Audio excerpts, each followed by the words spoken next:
Il est bien de s'informer, mesdames et messieurs, bienvenue à ce bulletin des 11 heures sur Mondico Télévision. Le rebelle du M23 ont annoncé mardi 6 décembre dans un communiqué être prêt à amorcer les désengagements et à se retirer des positions conquises dans l'Est de la République démocratique du Congo. Le M23 réclame en contrepartie un dialogue direct avec le gouvernement de la RDC afin de trouver une solution durable aux causes profondes du conflit dans l'Est de la RDC. Souligne le même texte, le M23 confirme son maintien du cessez-le-feu.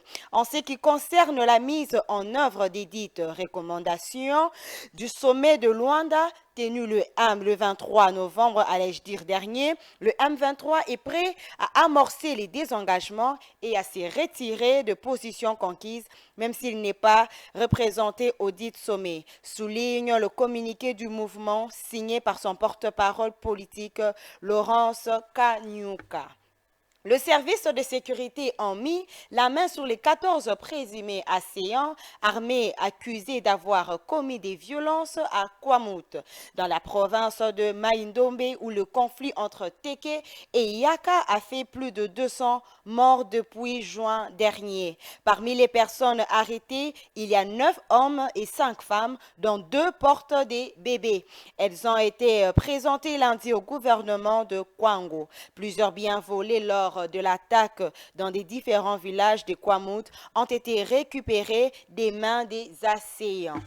C'est dans le cadre de l'organisation des opérations de l'enrôlement des électeurs que le rapporteur adjoint de la CENI, Paul Mouindou, a échangé avec l'évêque de Molebe sur ces processus qui commencent dans quelques jours dans la province du Nord Ubangi. Paul Mouindou a loué les échanges avec l'homme de l'Église et reste optimiste quant à la réussite de cette dernière. Suivez.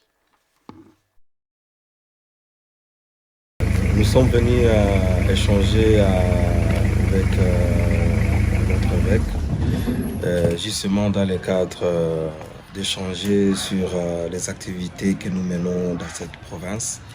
Et nous savons les rôles que joue l'Église catholique aux côtés du processus électoral. Et dans ce sens-là, nous sommes venus échanger sur les niveaux de nos activités et également partager sur comment nous pouvons également approfondir la collaboration dans le cadre de la sensibilisation, parce que vous le savez, nous allons commencer l'enrôlement d'ici quelques jours. Et donc, il était important que nous puissions officiellement venir informer à l'autorité spirituelle qui est d'appeler de jour les activités électorales d'identification d'enrôlement vont commencer. Et nous sommes contents de tous les conseils qui nous ont été donnés et de l'échange que nous avons eu et de l'ambiance qui a caractérisé nos échanges. Plusieurs difficultés rongent la population du quartier Plateau 1, beaucoup plus connu sous le nom de Tchad, à 4 km de l'université de Kinshasa, dans la commune de Mongafula, dont une érosion causée par les dernières pluies diluviennes qui a déjà emporté plusieurs parcelles. Elle tire la sonnette d'alarme au micro de Ranta Luyere et Vité Panzou. Nous sommes au quartier Plateau 1 dans la commune de Mongafula, situé à 4 km de l'université de Kinshasa Unikin, avec une population estimée à environ 80 000, établie sur une superficie de 16 km², mais oubliée suite aux nombreux défis, routes, électricité, eau potable et tant d'autres. Au passage de nos reporters, la population de ce coin de la capitale congolaise s'est vue dans le devoir de dénoncer ces conditions dans lesquelles elle vit depuis quelques années. Le quartier Tchad est aussi menacé par plusieurs têtes d'érosion qui ont emporté plusieurs domiciles. Plus de 6 ans. Cette érosion date de plus de 6 ans, parce que moi-même j'ai déjà 6 ans dans ces quartiers.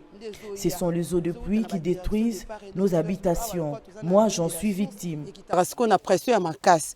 Nde ezo kita e buki bandaku a plus de 3 ndaku ekenda. Je suis propriétaire d'une parcelle ici qui est déjà en voie de disparition. Je suis victime de cette érosion. Quand il pleut, nous laissons tout avec les enfants pour avoir la vie sauve. De cette détresse est né un Samaritain. Nous assistons les ingénieurs de Maître Pépin Kwampuku qui viennent construire des caniveaux et nous l'encourageons et appelons d'autres personnes de bonne volonté.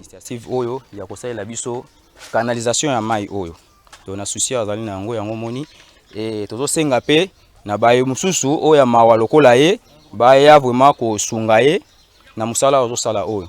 Le riverain s'est dit abandonnés à leur triste sort et attendent impatiemment les élections afin de sanctionner.